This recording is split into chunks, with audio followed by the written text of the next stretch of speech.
All right, so there is a pretty fascinating story that is out, and it is about Joe Biden. And that is, if you guys remember the story that was a couple of days ago or a week ago or so, and he was talking about Facebook, and he was saying that Facebook is killing people because they aren't regulating and taking down misinformation about the COVID vaccine, because as we know, there's complete lunacy when it comes to the COVID vaccine. There's basically zero risk with taking the COVID vaccine, but people want to act like idiots regardless and not take it for stupid reasons because they think that there's a chip in there or some dumb stuff like that.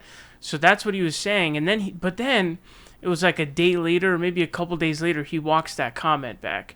So I think he had also said that he would actually threaten the infrastructure bill if they weren't able to get the one through that they wanted. But then he walked that back. So there was clearly some weirdness going on in terms of him making remarks and then walking it back. And it appears that this is because he started freewheeling in his comments more often. As you guys know, Joe Biden is clearly demented by this point, but he was always like this to an extent. But he's definitely demented now. They hid him by having him have crib notes or straight up scripted answers and comments. They made it so that he didn't have to freewheel anything and there was no room for error, essentially, and they got away with it. But now it looks like it is starting to haunt him. So this article says, unscripted remarks start to haunt President Biden. It says President Biden has been freewheeling with his remarks in the last few weeks, leading to slip-ups the White House has had to clean up. The most recent example came Friday when Biden accused Facebook of killing people because of the misinformation spread on the social media network about coronavirus vaccines.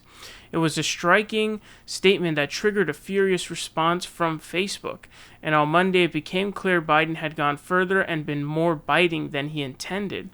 Less than 3 days after his initial remarks, the president reversed course, saying Facebook, quote, isn't killing people. My hope is that Facebook, instead of taking it personally, that somehow I'm saying Facebook is killing people. That is what you were saying. That's not necessarily to say that they're wrong. He's wrong about that. I'm not saying that. That they would do something about the misinformation, the outrageous information about the vaccine. That's what I meant. Biden's walkback of his original comments was the second time in recent weeks he's been forced to backtrack from public comments that have caused a stir. It's caused some consternation among people close to the White House and raised memories of past Biden gaffes. Quote, a little bit cringeworthy, not going to lie, said one major Democratic donor who referenced former President Trump to underline the discomfort. I think these sorts of things can be said more artfully and less Trumpy. So this is interesting because I had done this long video that I didn't end up uploading for some reason, but it was this deep dive Politico article that went into the details of like the threesome that was Hillary Clinton, Obama, and Biden, because there was a war between Hillary and Biden because Biden wanted to run in 2016. But what ended up happening was Hillary had consolidated so much support. Obama was also leaning in Clinton's direction because Obama saw a lot of himself in Clinton, a very studious person, very strict and things of that nature. Whereas Joe Biden's a more free-flowing guy. He'll say stuff. And there were reports that Obama would be embarrassed at the stuff that Joe Biden would say because it wouldn't be as scripted as Obama was and what he wanted. He felt like he was too liberal with what he would say and how he would say it. And so you can kind of see that going on here. And so in short, Obama ended up picking Hillary over Biden largely for that reason because he saw himself more in Hillary Clinton than he did Biden. Biden felt backstabbed because Biden felt like he defended Obama even when he didn't agree with him. And so he was like, dude, you backstabbed me, essentially. So it appears that people in the White House, it says in mid-June, Biden created a headache for the White House after he told reporters he wouldn't sign a bipartisan infrastructure deal unless a reconciliation bill filled with Democratic priorities was passed too. The off-script comments threw a bipartisan deal into question hours after it had been clinched, and Biden and White House officials spent the following days denying the president was making a veto threat. And so This is what you can see. There are also people inside of the White House. It says one Democratic strategist acknowledged that while the remarks could have been put more delicately or more on message, voters like the real talk coming from Biden. I don't think it's a bad thing, the strategist said. It's what distinguishes him from others. This is who Joe Biden is. But the strategist said the off-the-cuff remarks by Biden demonstrated a loosening of the guard.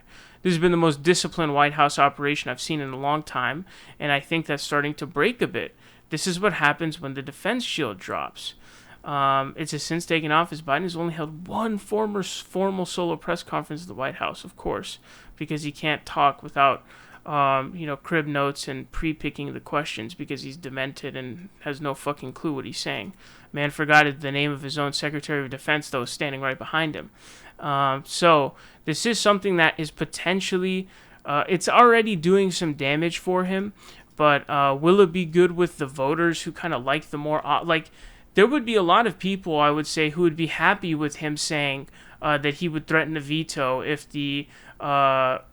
alongside the bipartisan infrastructure deal, there wasn't a Democratic infrastructure deal also. That is something I think a lot of voters would like. So maybe it's going to be beneficial in that way. You know what I'm saying? So I don't know. There could be pros and cons to this situation, but this was definitely inevitable. And who knows if Obama or these other people behind the scenes, we already see that some of them are having a headache from the stuff that he's doing. But this is Sleepy Joe. This is the demented guy. This is what it is.